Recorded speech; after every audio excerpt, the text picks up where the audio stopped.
ನಮಸ್ಕಾರ ವೀಕ್ಷಕರೇ, ಆರ್ಬಿಟ್ ಮತ್ತು ಸೇವಾ ಸಂಗಮ ಸಂಸ್ಥೆಗಳ ಕಾರ್ಯಕ್ರಮಗಳ ವಾರದ ಮುಖ್ಯಾಂಶಗಳು. ಜುಲೈ 8ರಂದು ಹುಮ್ನಾಬಾದ್ ನಗರದ ಬೆತನಿ ಆಂಗ್ಲ ಮಾಧ್ಯಮ ಪ್ರೌಢಶಾಲೆಯ ಮಕ್ಕಳಿಗೆ ಮಾನಸಿಕ ರೋಗದ ಕುರಿತು ಮತ್ತು ಅದರ ಲಕ್ಷಣಗಳ ಕುರಿತು ಆರ್ಬಿಟ್ ಸಂಸ್ಥೆಯ ಕಾರ್ಯಕರ್ತರಾದ ಕಂಠೀರವರು ಮಾಹಿತಿ ನೀಡಿದರು. ಈ ಕಾರ್ಯಕ್ರಮದಲ್ಲಿ ಶಾಲೆಯ ಮುಖ್ಯ ಶಿಕ್ಷಕರು, ಶಿಕ್ಷಕ ವೃಂದದವರು ಹಾಗೂ ಮಕ್ಕಳು ಭಾಗವಹಿಸಿದ್ದರು. ಫುಲ್ ಮೈನಸ್ ಮಾತುಗಳನ್ನ ಆಡ್ತಾರೆ. ಆದ್ರೆ ಆರ್ಬಿಟ್ ಸಂಸ್ಥೆ ಏನ್ ಮಾಡತ್ತದ, ಒಳ್ಳೆಯವರಿಗೆ ಬಹಳಷ್ಟು ಜನ ಕೆಲಸ ಮಾಡೋರದರ, ಆದ್ರೆ ಅಂತವರಿಗೆ ಸಮಾಜದಿಂದ ಹೊರಗುಳಿದವರಿಗೆ ಅವ್ರಿಗೋಸ್ಕರ ಕೆಲಸ ಮಾಡ್ಲಿಕ್ಕೆ ಮಹಿಳಾ ಸಬಲೀಕರಣ ಯೋಜನೆಯ ಕಾರ್ಯಕರ್ತೆ ಶ್ರೀಮತಿ ಸವಿತಾ ಹುಡುಗಿ ಗ್ರಾಮದಲ್ಲಿ ಪ್ರೇಮಾಂಜಲಿ ಮಹಾಸಂಘದ ಸಭೆಯನ್ನು ಏರ್ಪಡಿಸಿದರು.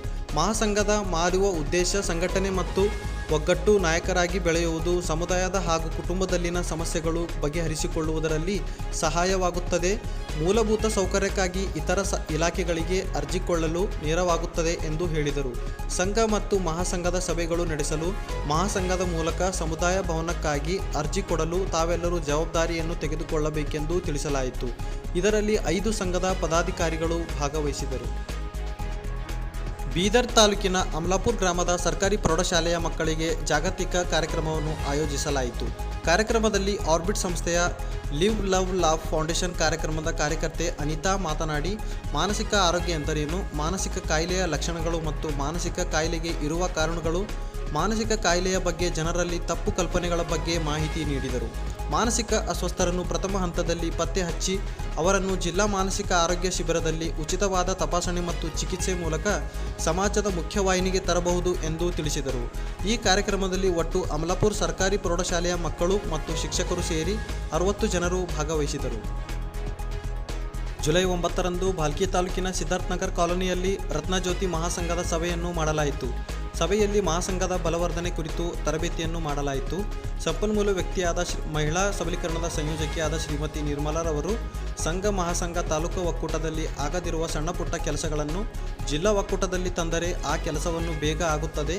ನಮ್ಮ ಮಹಾಸಂಘವನ್ನು ಬಲವಾದರೆ 10 ಕೆಲಸಗಳನ್ನು ಅತಿ ಬೇಗ ಆಗುವುದಾಗಿ ತಿಳಿಸಲಾಯಿತು ಮತ್ತು ಸರ್ಕಾರದಿಂದ ಸಿಗುವ ಸವಲತ್ತುಗಳ ಕುರಿತು ಮಾಹಿತಿ ನೀಡಿದರು. ಒಟ್ಟು 5 ಮಹಾಸಂಘದ ಪದಾಧಿಕಾರಿಗಳು ಮತ್ತು ಸಂಘದ ಸದಸ್ಯರು ಭಾಗವಹಿಸಿದರು. ಬಸವಕಲ್ಯಾಣ ನಗರದ ಸರ್ಕಾರಿ ಆಸ್ಪತ್ರೆಯಲ್ಲಿ ನಡೆದ ಜಿಲ್ಲಾ ಮಾನಸಿಕ ಆರೋಗ್ಯ ಶಿಬಿರ ವತಿಯಿಂದ ಮಾನಸಿಕ ಅಸ್ವಸ್ಥರ ಶಿಬಿರವನ್ನು ನಡೆಸಲಾಯಿತು. ಈ ಶಿಬಿರಕ್ಕೆ ಮನೋವೈದ್ಯರಾದ ಡಾಕ್ಟರ್ ರಿತೇಶ್ ಸುತಾರೆ ಆಗಮಿಸಿ 28 ಜನರನ್ನು ತಪಾಸಣೆ ಮತ್ತು ಆಪ್ತ ಸಮಾಲೋಚನೆ ನಡೆಸಿ ಉಚಿತ ಚಿಕಿತ್ಸೆ ನೀಡಿದರು. ಆರ್ಬಿಟ್ ಸಂಸ್ಥೆಯ Navajeevana live love laugh foundation ಕಾರ್ಯಕ್ರಮದ ಕಾರ್ಯಕರ್ತರಾದ ಶ್ರೀ ವಿಜಯಕುಮಾರ್ ಮತ್ತು ಅಮರ್ ರವರು ಈ ಶಿಬಿರದಲ್ಲಿ ಫಲಾನುಭವಿಗಳಿಗೆ ಉಚಿತ ಚಿಕಿತ್ಸೆ ಕೊಡಿಸುವಲ್ಲಿ ಭಾಗಿಯಾದರು. ಬೀದರ್ ಜಿಲ್ಲೆಯ ಔರಾ ತಾಲೂಕಿನ ಸರ್ಕಾರಿ ಕನ್ಯಾ ಪ್ರೌಢಶಾಲೆಯಲ್ಲಿ ಆರ್ಬಿಟ್ ಸಂಸ್ಥೆಯ Navajeevana live love laugh foundation ಕಾರ್ಯಕರ್ತರಾದ ಶ್ರೀ ಯೋಹಾನ್ ರವರು ಜಾಗೃತಿ ಮೂಡಿಸುತ್ತಾ ಮಾತನಾಡಿ ಅರಿವನ್ನು ಮೂಡಿಸಿದರು. ಮಾನಸಿಕ ಕಾಯಿಲೆ ಎಂದರೇನು, ಮಾನಸಿಕ ಕಾಯಿಲೆಯ ಲಕ್ಷಣಗಳು ತಿಳಿಸಿ ಚಿಕಿತ್ಸೆ ಪಡೆಯುವುದು ಮುಖಾಂತರ ಈ ಕಾಯಿಲೆಯನ್ನು ಗುಣಪಡಿಸಬಹುದು ಎಂದು ತಿಳಿಸಿದರು. ನಂತರ ಶಾಲಾ ಮಕ್ಕಳಿಗೆ ಕ್ಯಾನ್ಸರ್ ಕಾಯಿಲೆಯ ಕುರಿತು ಜಾಗೃತಿ ಮೂಡಿಸಲಾಯಿತು. ಈ ಜಾಗೃತಿ ಕಾರ್ಯಕ್ರಮದಲ್ಲಿ 25 ವಿದ್ಯಾರ್ಥಿನಿಯರು ಭಾಗವಹಿಸಿದರು. ಜುಲೈ 10ರಂದು ಹುಮ್ನಾಬಾದ್ ತಾಲೂಕಿನ ಕನಕಟ್ಟ ಗ್ರಾಮದಲ್ಲಿ ಶೀಘ್ರ ಪತ್ತೆ ಹಚ್ಚುವಿಕೆ ಮತ್ತು ಆರಂಭಿಕ ಶಿಕ್ಷಣದ ಆರ್ಬಿಟ್ ಸಂಸ್ಥೆಯ ಕಾರ್ಯಕರ್ತೆ ಶ್ರೀಮತಿ ಕವಿತಾರವರು 3 ಮಕ್ಕಳ ಮನೆ ಭೇಟಿ ಮಾಡಿ ಸ್ಟ್ಯಾಂಡಿಂಗ್ ಫ್ರೇಮ್ನಲ್ಲಿ ಮನೆ ಆಧಾರಿತ ಚಟುವಟಿಕೆಯನ್ನು ಮಾಡಿಸುತ್ತಾ ಮಗುವಿಗೆ ಕೈಯಲ್ಲಿ ವಸ್ತುಗಳನ್ನು ಹಿಡಿಯುವ ಹಾಗೂ ಬಣ್ಣ ಬಣ್ಣದ ವಸ್ತುಗಳನ್ನು ತೋರಿಸುವ ಚಟುವಟಿಕೆ ಪೋಷಕರಿಗೆ ಹೇಳಿಕೊಡಲಾಗಿದೆ.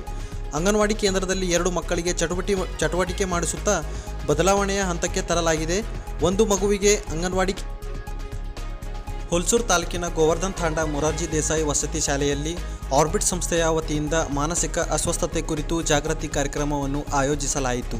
ಈ ಕಾರ್ಯಕ್ರಮಕ್ಕೆ ಸಂಪನ್ಮೂಲ ವ್ಯಕ್ತಿಯಾಗಿ Navajeevan live love laugh foundation ಕಾರ್ಯಕ್ರಮದ ಕಾರ್ಯಕರ್ತರಾದ ಶ್ರೀ ಅಮರ್ ಮಾಹಿತಿ ನೀಡುತ್ತಾ, ಮಾನಸಿಕ ಆರೋಗ್ಯ ಎಂದರೇನು, ಮಾನಸಿಕ ಕಾಯಿಲೆಯ ಯಾವ ರೀತಿ ಮಕ್ಕಳು ದೂರ ಇಡಬಹುದು, ಮಾನಸಿಕ ಕಾಯಿಲೆಗೆ ಒಳಗಾದರೆ ಯಾವ ರೀತಿ ಚಿಕಿತ್ಸೆ ಪಡೆಯಬೇಕು ಎಂದು ಮಕ್ಕಳಿಗೆ ತಿಳಿಸಿದರು.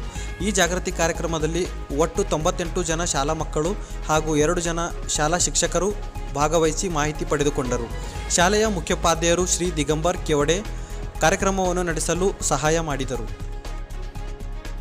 ಜುಲೈ 11ರಂದು ಹುಮ್ನಾಬಾದ್ ನಗರದ ಜೇರ್ಪೇಟ್ ಓಣಿಯ ಮೌನೇಶ್ವರ್ ಪ್ರೌಢಶಾಲೆ ಮಕ್ಕಳಿಗೆ ಅಜೀಂ ಪ್ರೇಮ್ಜಿ ಫೌಂಡೇಶನ್ ಹಾಗೂ ಆರ್ಬಿಟ್ ಸಂಸ್ಥೆಯ ಮೂಲಕ ನಡೆಯುವ ಕಾರ್ಯಕ್ರಮದ ಕುರಿತು ಮಕ್ಕಳಿಗೆ ಮಾಹಿತಿ ನೀಡಲಾಯಿತು. ಸಮುದಾಯಗಳಲ್ಲಿ, ಶಾಲೆಗಳಲ್ಲಿ ಯಾರಾದರೂ ಮಾನಸಿಕ ಅಸ್ವಸ್ಥರು ಕಂಡುಬಂದರೆ ತಕ್ಷಣವೇ ಶಾಲೆಯ ಮುಖ್ಯ ಗುರುಗಳಿಗೆ ಹಾಗೂ ಆರ್ಬಿಟ್ ಸಂಸ್ಥೆಯ ಕಾರ್ಯಕರ್ತರಿಗೆ ಮಾಹಿತಿ ನೀಡಿ ಎಂದು ಅರಿವು ಮೂಡಿಸಲಾಯಿತು. ಈ ಕಾರ್ಯಕ್ರಮದಲ್ಲಿ ಶಾಲೆಯ ಮುಖ್ಯ ಗುರುಗಳು, ಶಿಕ್ಷಕರು ಹಾಗೂ ಮಕ್ಕಳು ಭಾಗವಹಿಸಿದರು.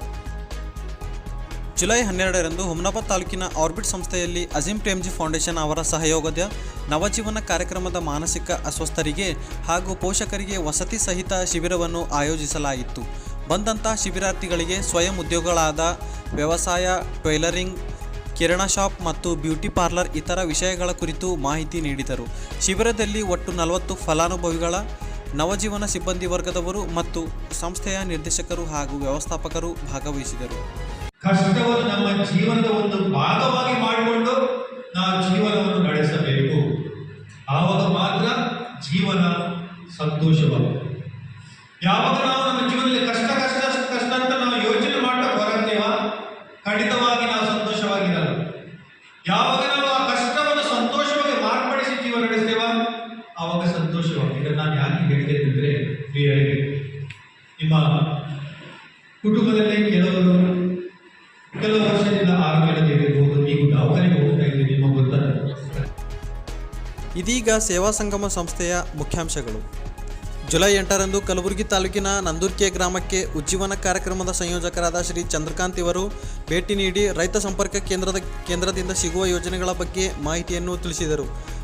ಮಿಶ್ರ ಬೆಳೆ ಬೆಳೆದಿರುವ ರೈತರಾದ ಮಲ್ಕಪ್ಪ ಅವರ ಹೊಲಕ್ಕೆ ಭೇಟಿ ನೀಡಿ ಮಳೆ ನೀರು ಸಂರಕ್ಷಣೆ ಬಗ್ಗೆ ಅರಿವು ಮೂಡಿಸುವ ಮೂಲಕ ತಮ್ಮ ಹೊಲದಲ್ಲಿ ಮಳೆ ನೀರು ನಿಲ್ಲುವ ಸ್ಥಳವನ್ನು ಗುರುತಿಸಿ ರೈತ ಸಂಪರ್ಕ ಕೇಂದ್ರದಿಂದ ಕೃಷಿ ಹೊಂಡ ಮಾಡುವುದಕ್ಕೆ ಅನುದಾನ ಇರುವ ಬಗ್ಗೆ ಅರ್ಜಿ ನೀಡಲು ತಿಳಿಸಲಾಯಿತು. ಜುಲೈ 9ರಂದು ಸೇವಾ ಸಂಗಮ ಸಂಸ್ಥೆ ಮತ್ತು ಅಜೀಂ ಪ್ರೇಮ್ಜಿ ಸಂಸ್ಥೆಯ ಸಹಯೋಗದಲ್ಲಿ ಶೀಘ್ರ ಪತ್ತೆ ಹಚ್ಚುವಿಕೆ ಮತ್ತು ಆರಂಭಿಕ ಶಿಕ್ಷಣದ ಯೋಜನೆಯ ಅಡಿಯಲ್ಲಿ ಫಿಸಿಯೋಥೆರಪಿ ಶಿಬಿರವನ್ನು ಸಾವಳ್ಗಿ ಗ್ರಾಮದ ಚೇತನ ಉಪಕೇಂದ್ರದಲ್ಲಿ ಬೆಳವಣಿಗೆಯಲ್ಲಿರುವ ಕುಂಠಿತ ಇರುವ ಮಕ್ಕಳಿಗೆ ಆಯೋಜಿಸಲಾಯಿತು. ಯಾವ ರೀತಿ ಥೆರಪಿಗಳನ್ನು ನೀಡಬಹುದು, ಕೇಂದ್ರ ಆಧಾರಿತ ವಸ್ತುಗಳ ಮೂಲಕ ಅವರಿಗೆ ಚಟುವಟಿಕೆ ನೀಡಬಹುದು ಎನ್ನುವುದರ ಕುರಿತು ಮಕ್ಕಳಿಗೆ ಮತ್ತು ಪಾಲಕರಿಗೆ ಚಟುವಟಿಕೆಗಳನ್ನು ನೀಡಿದರು. ಈ ಚಟುವಟಿಕೆಗಳನ್ನು 6 ಮಕ್ಕಳಿಗೆ ಮತ್ತು ಪಾಲಕರಿಗೆ ಸಂಪನ್ಮೂಲ ವ್ಯಕ್ತಿಗಳಾಗಿ ಶ್ರೀಯುತ ಸದಾನಂದ್ ರವರು ಹೇಳಿಕೊಟ್ಟರು. ಕಲಬುರಗಿ ತಾಲೂಕಿನ ಫರ್ತಾಬಾದ್ ಗ್ರಾಮದ ಪ್ರಾಥಮಿಕ ಆರೋಗ್ಯ ಕೇಂದ್ರದಲ್ಲಿ ಸೇವಾ ಸಂಗಮ ಸಂಸ್ಥೆ ಹಾಗೂ ಅಜೀಂ ಪ್ರೇಮ್ಜಿ ಫೌಂಡೇಶನ್ ಕಲಬುರಗಿ ಇವರ ಸಂಯುಕ್ತಾಶ್ರಯದಲ್ಲಿ ಶೀಘ್ರ ಪತ್ತೆ ಹಚ್ಚುವಿಕೆ ಮತ್ತು ಆರಂಭಿಕ ಶಿಕ್ಷಣ ಯೋಜನೆಯ ಕುರಿತು ಜಾಗೃತಿ ಕಾರ್ಯಕ್ರಮವನ್ನು ಹಮ್ಮಿಕೊಳ್ಳಲಾಯಿತು. ಕಾರ್ಯಕ್ರಮದಲ್ಲಿ ಬೆಳವಣಿಗೆಯಲ್ಲಿ ಕುಂಠಿತ ಇರುವ ಮಕ್ಕಳ ಪಾಲನೆ ಮಾಡುವ ವಿಧಾನಗಳು ಮತ್ತು ಅಭಿವೃದ್ಧಿಯ ಕುರಿತು ಮಾಹಿತಿಯನ್ನು ಶ್ರೀ ರಾಜ್ಕುಮಾರ್ ಅವರು ನೀಡಿದರು. ಕಾರ್ಯಕ್ರಮದಲ್ಲಿ 15 ಜನ ತಾಯಂದಿಯರು ಭಾಗವಹಿಸಿದ್ದರು. ಸೇವಾ ಸಂಗಮ ಸಂಸ್ಥೆ ಹಾಗೂ ಅಜೀಂ ಪ್ರೇಮ್ಜಿ ಫೌಂಡೇಶನ್ ಕಲಬುರಗಿ ಇವರ ಸಂಯುಕ್ತಾಶ್ರಯದಲ್ಲಿ ಪಾಲಕರಿಗೆ ಸಾಮರ್ಥ್ಯ ನಿರ್ಮಾಣ ಕುರಿತು ತರಬೇತಿ ಕಾರ್ಯಕ್ರಮವನ್ನು ಜುಲೈ 12ರಂದು ಕಲಬುರಗಿ ತಾಲೂಕಿನ ಬರುವ ಫರ್ತಾಬಾದ್ ಗ್ರಾಮದ ಚೇತನ ಉಪಕೇಂದ್ರದಲ್ಲಿ ಹಮ್ಮಿಕೊಳ್ಳಲಾಯಿತು. ಕಾರ್ಯಕ್ರಮದಲ್ಲಿ ಶ್ರೀ ಸದಾನಂದ್ ಅವರು ಪಾಲಕರಿಗೆ ಮತ್ತು ತಮ್ಮ ಮಕ್ಕಳ ದೈಹಿಕ, ಮಾನಸಿಕ, ಭೌತಿಕ, ಸಾಮಾಜಿಕ ಮತ್ತು ಭಾಷೆಯ ಕಲಿಕೆಯನ್ನು ಉತ್ತಮಗೊಳಿಸಲು ಮನೆಯಲ್ಲಿರುವ ಸಾಮಗ್ರಿಗಳನ್ನು ಹೇಗೆ ಬಳಕೆ ಮಾಡಿಕೊಳ್ಳಬೇಕು ಎನ್ನುವುದರ ಕುರಿತು ಮಾಹಿತಿಯನ್ನು ನೀಡಿದರು. ಈ ಸಂದರ್ಭದಲ್ಲಿ ಶ್ರೀಮತಿ ಶಿವಕಾಂತರವರು ಪಾಲಕರ ಸಮ್ಮುಖದಲ್ಲಿ ಮಕ್ಕಳಿಗೆ ಮನೆಯಲ್ಲಿರುವ ಸಾಮಗ್ರಿಗಳ ಬಳಕೆ ಮೂಲಕ ಪ್ರಾಯೋಗಿಕವಾಗಿ ಚಟುವಟಿಕೆಗಳನ್ನು ಮಾಡಿಸಿದರು. ಸೇವಾ ಸಂಗಮ ಸಂಸ್ಥೆ ಯೋಜನೆಯ ವ್ಯವಸ್ಥಾಪಕಿಯಾದ ಶ್ರೀಮತಿ ಶ್ವೇತಾ ಕುಲಕರ್ಣಿ, ಶ್ರೀಮತಿ ದಾಕ್ಷಾಯಿಣಿ ಮತ್ತು ರಾಜ್ಕುಮಾರ್ ಉಪಸ್ಥಿತರಿದ್ದರು. ಕಾರ್ಯಕ್ರಮದಲ್ಲಿ ಪಾಲಕರು ಮತ್ತು ಮಕ್ಕಳು ಸೇರಿ ಒಟ್ಟು 30 ಜನರು ಭಾಗವಹಿಸಿದ್ದರು.